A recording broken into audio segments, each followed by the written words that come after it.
नमस्कार दोस्तों, मैं आपका मित्र कुमुद रंजन सिंह स्वागत करता हूं आपका अपने इस चैनल में जिसका नाम है लर्न एस्ट्रोलॉजी विद कुमुद रंजन सिंह। दोस्तों, मैं अपने निवास स्थान जमशेदपुर झारखंड से आप लोगों के समक्ष उपस्थित हूं। आज जिस टॉपिक की चर्चा मैं आप लोगों के साथ करूंगा दोस्तों, वो राशियों के गुण और स्वभाव के बारे में ही है और मैं उम्मीद करता हूं कि आपको ये समझ में भी आएगी। इससे पहले कि मैं अपना ये एपिसोड स्टार्ट करूँ, मेरा आप लोगों से निवेदन है दोस्तों कि आप मेरे सभी एपिसोड्स को देखते हुए ही आएँ, सीरियल वाइज क्रमानुसार देखते हुए आएँ, ताकि आपको जो एस्ट्रोलॉजी की जो बेसिक कॉन्सेप्ट्स है, फंडामेंटल्स है, वो क्लियर रहे। क्योंकि जैसे जैसे एक एक एपिसोड हम आगे बढ़ते जा रहे हैं, उसमें पिछले एपिसोड्स के कॉन्सेप्ट्स की ज़रूरत पड़ती है। इसलिए आपको किसी तरीके की कोई कन्फ्यूज़न ना हो, कोई परेशानी ना हो, इसलिए मैं बार बार हर एपिसोड में ये बात आपसे बोलता हूँ कि मेरे सभी एपिसोड्स को आप सीरियल ऑर्डर में आप देखते हुए आइए। तो ठीक है दोस्तों, तो चलिए विदाउट वेस्टिंग एनी टाइम आज के इस टॉपिक को हम स्टार्ट करते हैं। आज की टॉपिक है चतुष्पद, द्विपद, जलचर, वनचर तथा कीट राशियाँ। ठीक है दोस्तों, चतुष्पद का मतलब क्या होता है? तो देखिए दोस्तों, चतुष्पद का मतलब होता है चार पैर वाला, यानी पशु। ठीक है, चतुष्पद चार पैर वाला यानी कि पशु। द्विपद का मतलब होता है दो पैर वाला। दो पैर वाला कौन? तो मनुष्य यानी मानव। जलचर का मतलब होता है जल में रहने वाला, पानी में रहने वाला, जैसे मगरमच्छ, केकड़ा। ठीक है। वनचर का मतलब जंगल में रहने वाला। ठीक है, जंगली जानवर वगैरह जो हो गए, जो वन में रहते हैं वो। और कीट राशियाँ मतलब इंसेक्ट, कीड़े मकोड़े जो होते हैं। ठीक है, तो राशियों को भी उनके गुण स्वभाव के अनुसार चतुष्पद, द्विपद, जलचर, वनचर तथा कीट राशियों में क्या किया गया है? इनको क्लासिफाइड किया गया है, वर्गीकृत किया गया है। तो कैसे किया गया है दोस्तों? तो चलिए मैं इसकी कॉन्सेप्ट आपको दे रहा हूँ आज। और आपको अगर इसको याद रखना है तो आप इसको नोट कर सकते हैं, अपने कॉपी में इसको नोट कर सकते हैं। ठीक है, तो चलिए चतुष्पद राशियाँ, चतुष्पद को हम क्या बोलते हैं? पशु राशियाँ भी बोलते हैं, चार पैर वाली राशियाँ। ठीक है, चतुष्पद यानी चार पैर। तो पशुओं के चार पैर होते हैं, तो इसको हम पशु राशियाँ भी बोलते हैं। तो देखिए दोस्तों, चतुष्पद यानी पशु राशियाँ। तो इसमें जो राशियाँ आती है वो कौन कौन सी है? तो मेष राशि, वृषभ राशि, धनु का उत्तरार्ध और मकर का पूर्वार्ध। तो देखिए कैसे पहचानेंगे आप कि ये राशियाँ चतुष्पद राशियाँ हैं? तो देखिए जिन राशियों का चिन्ह, जो साइन है, उसमें जानवर का ये होगा, आकृति होगी या फेस होगा, वो सब क्या है? आपकी पशु राशि है। तो जैसे देखिए, एक नंबर की राशि मेष राशि होती है, तो किसका? भेड़ा की आकृति होती है, भेड़ का शेप, भेड़ की फेस। तो क्या हो गई आपकी? ये चतुष्पद राशि हो गई। दो नंबर राशि वृषभ राशि का चिन्ह क्या है? बैल। तो ये क्या होगी? चतुष्पद राशि हो गई। नंबर 9 धनु का उत्तरार्ध मतलब क्या है दोस्तों? देखिए, उत्तरार्ध और पूर्वार्ध, इन दो वर्ड्स का जिक्र मैं आपसे करूंगा। देखिए, उत्तरार्ध और पूर्वार्ध। उत्तरार्ध का मतलब होता है, जैसे मान लीजिए पूरी जो हमारी बॉडी है, ठीक है, तो अगर मैं उत्तरार्ध बोलूँगा तो उसका मतलब है कि मैं पैर से काउंट कर रहा हूँ। पैर से मेरे जिस्म का जो आधा हिस्सा है, शरीर का जो आधा हिस्सा है, वो कहलाएगा मेरा उत्तरार्ध। और अगर मैं पूर्वार्ध बोलूँगा तो मेरी सर से, मेरे फेस से, ठीक है, जो मेरे बॉडी तक का जो आधा हिस्सा है वो कहलाएगा पूर्वार्ध। ठीक है, तो उत्तरार्ध मतलब आप बॉटम से काउंट कर रहे हैं, पैर से काउंट कर रहे हैं, पैर से लेकर के जो मेरा बॉडी का आधा हिस्सा जहाँ तक जाएगा वो क्या कहलाएगा? मेरा उत्तरार्ध कहलाएगा। और पूर्वार्ध का मतलब मैं ऊपर से काउंट कर रहा हूँ। ठीक है, यानी फेस से, सर से काउंट करूँगा तो मेरे बॉडी का आधा हिस्सा यहाँ तक आएगा, वो क्या कहलाएगा? मेरा पूर्वार्ध कहलाएगा। ठीक है, तो देखिए 9 नंबर की राशि जो है धनु का उत्तरार्ध। धनु का उत्तरार्ध मतलब हो गया कि अब धनु राशि क्या होती है? धनु राशि के जो चिन्ह है, घोड़े पे एक ये है, मानव है जो कि तीर धनुष ताना हुआ है। ठीक है, घोड़े पे एक मानव है जो कि तीर धनुष ताना हुआ है। तो उसका जो आधा शरीर होता है वो मानव का है, यानी सिर से कमर तक मानव है और कमर से नीचे तक जो है वो क्या है? घोड़ा है। ये उसका साइन होता है, धनु राशि का साइन होता है। तो धनु का उत्तरार्ध से बोलने का मतलब है कि उसके पैर से लेकर के जो आधा हिस्सा जिस्म का, उसके बॉडी का जहाँ तक जा रहा है, वो जो हिस्सा है वही हिस्सा क्या कहलाएगा? धनु राशि का पशु राशि कहलाएगा। ठीक है, यानी ये जो आधा हिस्सा है उसके पैर से लेकर के जो उसके बॉडी का जो आधा हिस्सा आएगा, वो जो हिस्सा आएगा वो चतुष्पद राशि में आएगा। ठीक है, उसके आगे का हिस्सा चतुष्पद राशि में नहीं आएगा। यानी सर वाला जो हिस्सा है, यानी आदमी का हिस्सा जो तीर धनुष ताना हुआ है, वो जो हिस्सा है, वो जो पोर्शन है, वो आपके चतुष्पद राशि की श्रेणी में नहीं आएगा। ठीक है, उस पैर से लेकर के उसके बॉडी का आधा हिस्सा जहाँ तक आएगा, वही हिस्सा जो होगा वो आपके धनु का उत्तरार्ध कहलाएगा। यानी समझ लीजिए कि जैसे एक राशि 30 डिग्री की होती है, एक राशि 30 डिग्री की होती है, तो पूर्वार्ध का मतलब हो गया कि मतलब जैसे 0 से 15 डिग्री। ठीक है, पूर्वार्ध जैसे मैं बोल रहा हूँ तो जैसे 0 से 15 डिग्री। ठीक है, और उत्तरार्ध मतलब 15 के बाद 15 से जो 30 डिग्री जो होगी वो क्या हो गई? उसकी उत्तरार्ध हो गई। ठीक है, तो धनु का उत्तरार्ध का मतलब हो गया कि 15 से 30 डिग्री जो धनु राशि होगी, धनु राशि का जो 15 डिग्री से 30 डिग्री तक का जो हिस्सा होगा वो कहलाएगा धनु का उत्तरार्ध। ठीक है, 10 नंबर मकर का पूर्वार्ध। मकर का पूर्वार्ध मतलब, अब देखिए मकर राशि का जो चिन्ह होता है वो क्या होता है? मगरमच्छ। ठीक है, लेकिन मगरमच्छ चिन्ह होता है, मैंने आपको उसको बताया भी है, राशियों की आकृति में उसको समझाया भी है।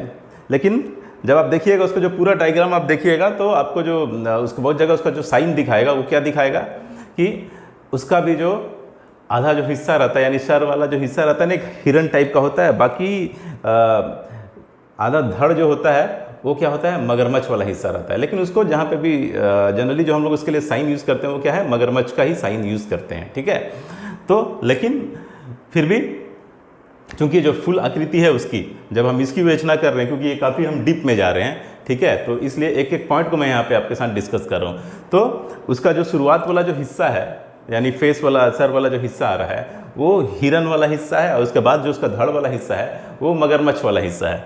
तो पूर्वार्ध का मतलब क्या हो गया कि ऊपर से काउंट कर रहे हैं, यानी फेस से, सर से काउंट कर रहे हैं, यानी 0 से 15 डिग्री समझ लीजिए हम काउंट कर रहे हैं। ठीक है, तो वो जो हिस्सा कहलाएगा वो क्या कहलाएगा? पूर्वार्ध 0 से 15 डिग्री वाला जो हिस्सा है वो कहलाएगा आपका, उसका चतुष्पद राशि में फॉल करेगा। क्यों? क्योंकि वो क्या है? आपका एक जानवर वाला आकृति है। ठीक है, हिरन का सर है, हिरन का सर गला जा रहा है, तो वो क्या होगा? आपका एक जानवर का आकृति शो कर रहा है, इसलिए ये आपके चतुष्पद राशि में जाएगा। ठीक है, तो क्लियर है दोस्तों? तो चतुष्पद राशियाँ कौन कौन सी हो गई? मेष राशि, क्यों? क्योंकि वो मेढ़ा की आकृति है, जानवर का शेप है। वृषभ राशि बैल का फेस है, बैल की आकृति है। 9 नंबर धनु का उत्तरार्ध। धनु का उत्तरार्ध मतलब उसका पैर से जो आधा हिस्सा जो जिस्म के जहाँ तक आ रहा है वो वाला हिस्सा, वो क्या होगा? आपका चतुष्पद राशि की श्रेणी में आएगा। और 10 नंबर की राशि यानी मकर राशि का पूर्वार्ध, यानी उसका फेस से जो आधा हिस्सा जिस्म के जाएगा वो क्या होगा? चतुष्पद राशि की श्रेणी में आएगा, क्योंकि उसका फेस कैसा है? हिरन वाला शेप है। ठीक है, हिरन वाला शेप है, और आधा हिस्सा जहाँ तक जाएगा वो क्या कहलाएगा? उसका मकर का पूर्वार्ध राशि, वो आपका चतुष्पद राशि की श्रेणी में आएगा। अब देखिए दोस्तों, द्विपद राशि यानी मानव राशि। तो मानव राशियाँ क्या कौन कौन सी होती है? तो जहाँ जहाँ आपका ह्यूमन बींग यानी मानव की आकृति है, वो जो राशियाँ होगी वो क्या कहलाएगी? द्विपद राशि कहलाएगी या मानव राशियाँ कहलाएगी? तो द्विपद राशियाँ जो होगी वो होगी मिथुन, आप उसका देख चुके हैं। ठीक है, लड़का लड़की का जो शेप है, जो साइन है वो मिथुन राशि, तो ये आ गई आपकी मानव राशि में। 6 नंबर कन्या, कुमारी कन्या का जो साइन है, कन्या राशि का साइन क्या है? कुमारी कन्या, तो कन्या राशि भी आ गई आपकी द्विपद राशि में। 7 नंबर तुला राशि। तुला राशि को आप देखेंगे तो उसका जो पूरा साइन जो होता है, एक व्यक्ति जो है वो तराजू को लेकर के खड़ा है। ठीक है, तो उसमें भी क्या है? मानव का साइन है, आदमी आ रहा है, तो इसलिए द्विपद राशि में आपको तुला राशि भी आएगी।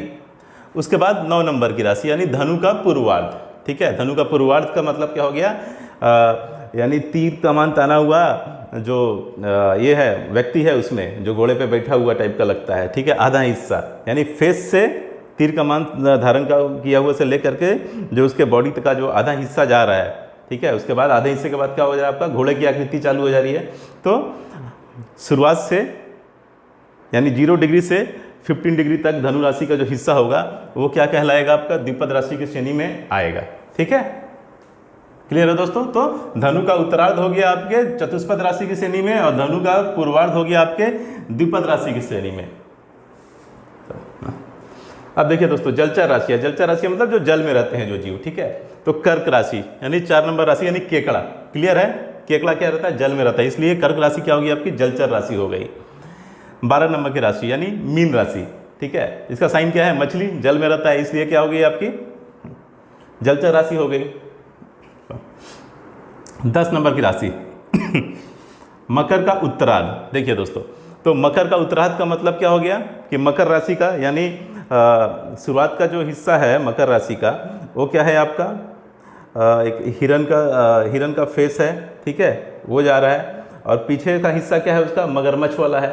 तो मकर का उत्तरार्ध, उत्तरार्ध मतलब पीछे के हिस्से से आपको देखना है, तो यानी उसके मगरमच्छ वाले पोर्शन को देखना है, ठीक है। उसको हम क्या बोलेंगे, मकर का उत्तरार्ध, यानी 15 डिग्री से 30 डिग्री वाला जो हिस्सा होगा मकर राशि का वो किस श्रेणी में आएगा, जलचर राशि की श्रेणी में आएगा। क्लियर है दोस्तों। अब देखिए ये क्लियर हो गया ना दोस्तों, मकर राशि का उत्तरार्ध जो होगा वो आपका जलचर राशि की श्रेणी में आएगा और मकर राशि का पूर्वार्ध जो होगा वो चतुष्पद यानी पशु राशि की श्रेणी में आएगा। अब देखिए दोस्तों, आप लोगों के मन में डाउट होगा कि सिंह राशि भी तो है, उसका साइन तो है शेर, लायन, तो फिर उसको चतुष्पद राशि की श्रेणी में क्यों नहीं रखा गया। तो देखिए दोस्तों, सिंह राशि एक्सेप्शन है, उसको आप अलग से समझिए, ठीक है। सिंह जो राशि है उसको आप चतुष्पद की श्रेणी में सिर्फ 4 पैर हो जाएंगे या पशु जैसी आकृति है, ये उसके लिए काफ़ी नहीं है, ठीक है। उसका जो नेचर होता है, जो बिहेवियर होता है, जो एटीट्यूड होता है, वो बिल्कुल ही अलग है। आप किसी शेर की तुलना किसी गाय भैंस या कुत्ते बकरी से तो आप नहीं कर सकते ना, वो बिल्कुल ही अलग पर्सनालिटी का होता है, ठीक है। तो इसलिए शेर को चतुष्पद की श्रेणी में नहीं रखा गया है, इसके लिए एक अलग श्रेणी बनाया गया है, वो है वंचर, ठीक है। और सिंह राशि जो है यानी 5 नंबर की राशि यानी सिंह राशि जो है इसको वंचर राशि की श्रेणी में रखा गया है, ठीक है, वंचर राशि की श्रेणी में रखा गया है इसको।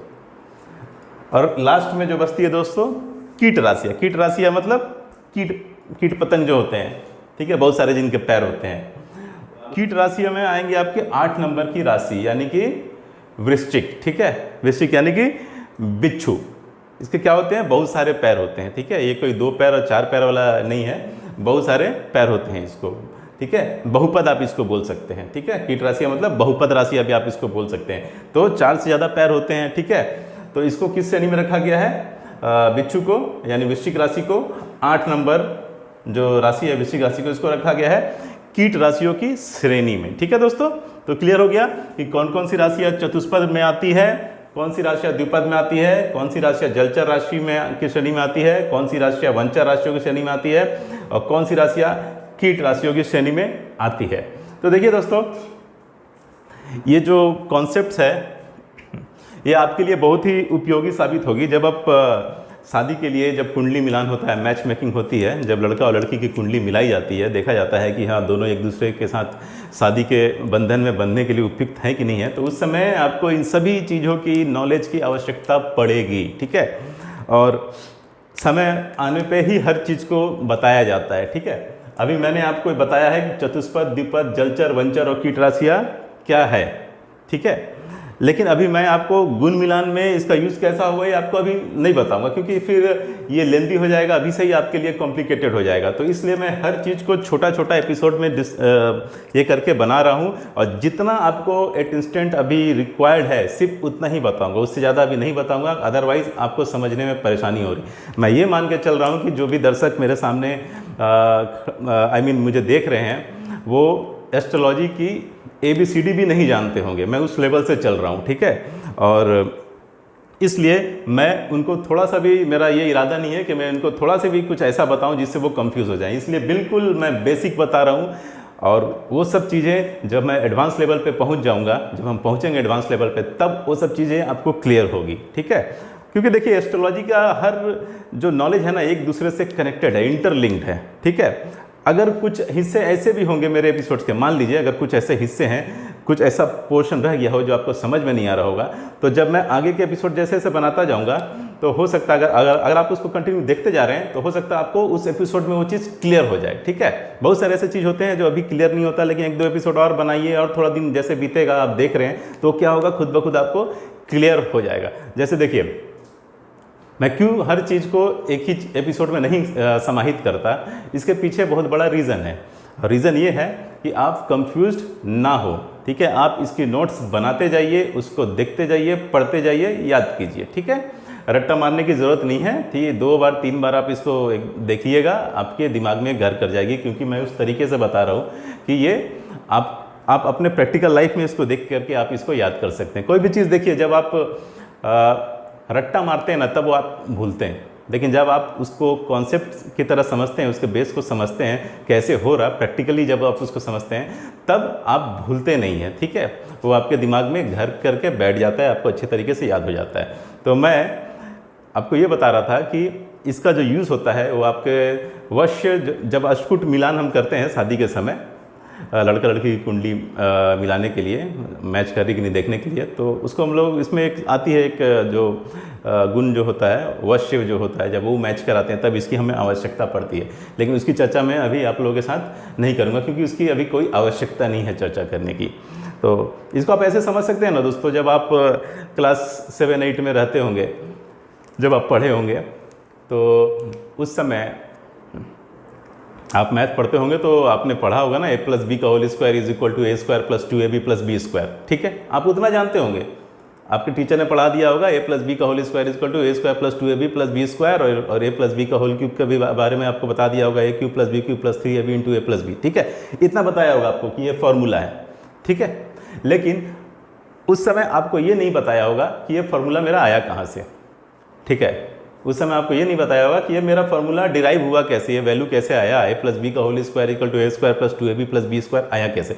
जब आप सीनियर क्लासेस में गए होंगे, यानी 9th 10th में या 11th में गए होंगे, तब आपने एक चैप्टर पढ़ा होगा बाइनोमियल, ठीक है, बाइनोमियल एक्सपेंशन, ठीक है, बाइनोमियल एक्सप्रेशन। तब उस समय आपको समझ में आया होगा, अच्छा तो ये बाइनोमियल थ्योरम के थ्रू a + b का whole square equal to a² + 2ab + b square आया है, ठीक है। तो सेम कॉन्सेप्ट मैं यहाँ पे भी आपको बता रहा हूँ कि अभी आप इसको देखते जाइए, समझते जाइए, आगे आगे जैसे जैसे एपिसोड में और एडवांस में जाऊंगा, आपको समझ में आ जाएगा कि अच्छा क्या रीज़न है कि इसको ऐसा ऐसा रखा गया है, ठीक है। बहुत सारी चीज़ें होती हैं जो एक दूसरे से कनेक्टेड होती है, और समय आने पे ही उसको बताया जाता है, और इसलिए मैं कुछ चीज़ें जो हो रहा मतलब होती है उसको अभी आपको नहीं बता रहा हूँ, क्योंकि मेरा उद्देश्य आपको कंफ्यूज करना नहीं है, ठीक है। तो इस तरीके से देखिए दोस्तों, ये क्लियर हो गई कि चतुष्पद राशियाँ क्या है, द्विपद राशियाँ क्या है, जलचर राशियाँ क्या है, वनचर राशियाँ क्या है, कीट राशियाँ क्या है, ठीक है। ये एक्चुअली समझ जाइए कि एक तरीके का स्वभाव बताते हैं, यानी जैसे लड़का लड़की का जब गुण मिलान हो रहा है, तो लड़का लड़की का स्वभाव कैसा है, दोनों में कौन एक दूसरे को डोमिनेट करेगा, दोनों के एक दूसरे से मतलब बनेगी या नहीं बनेगी कि पूरा ज़िंदगी झगड़ा ही करते रहेंगे, ठीक है। दोनों कैसा रहेंगे, यानी शादीशुदा ज़िंदगी उन लोगों की कैसे रहेगी। होते हैं ना, बहुत सारे कपल्स रहते हैं, ठीक है, उनकी शादियाँ चलती है, डाइवोर्स नहीं होता है, लेकिन फिर भी क्या होता है, पूरा ज़िंदगी उन लोगों का होता है जो मतलब वही चिल्लम चिल्ली में और झगड़ा झंझट में ही पार हो जाता है। तो कहीं ना कहीं वहाँ पे आपको ये देखना पड़ता है, वश्य कूट मिलान जो होता है आपको देखना पड़ता है कि कहीं ऐसा तो नहीं है, दोनों बिल्कुल अलग ही नेचर के हैं। तो एक तरीके से ये स्वभाव बताता है। तो चतुष्पद राशियाँ मतलब क्या, चतुष्पद राशियाँ वाला का मतलब हो गया कि ये जो जिनकी राशियाँ होगी, चतुष्पद राशि वाले जो होते हैं,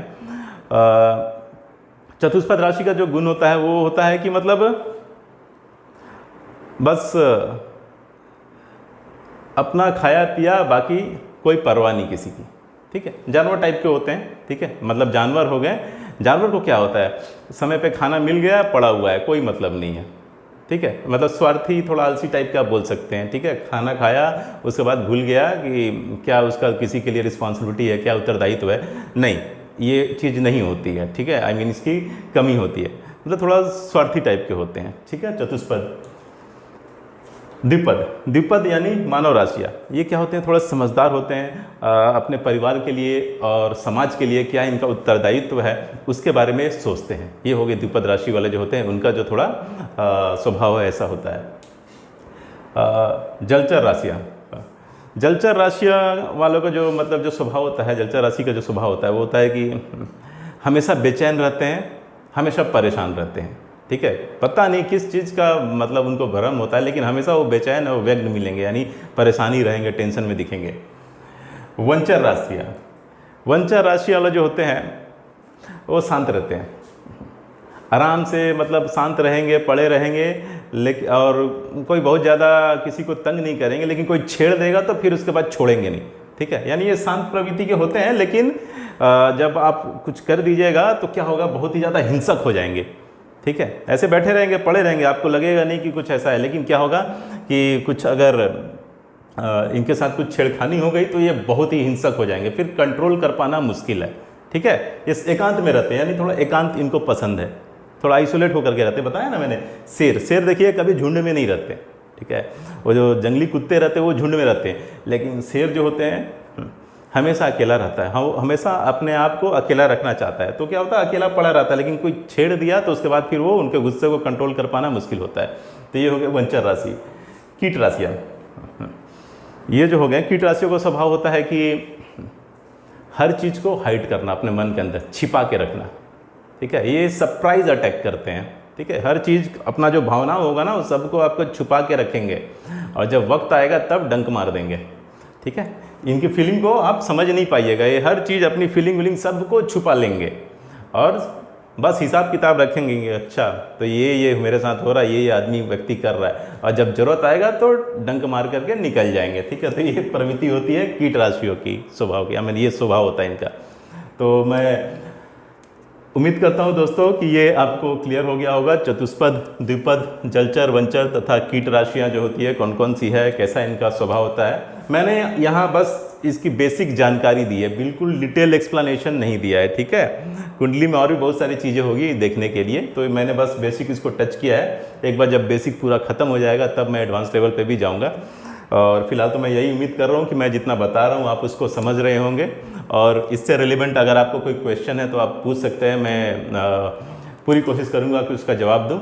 आप मेरे साथ बने रह रहे हैं, उसके लिए आप सबका बहुत बहुत धन्यवाद। और अगर आपको मेरा एपिसोड पसंद आ रहा है तो मेरा चैनल को लाइक कीजिए, शेयर कीजिए और सब्सक्राइब कीजिए। तो मिलते हैं दोस्तों अगले एपिसोड में, तब तक के लिए नमस्कार, जय श्री कृष्णा, जय हिंद।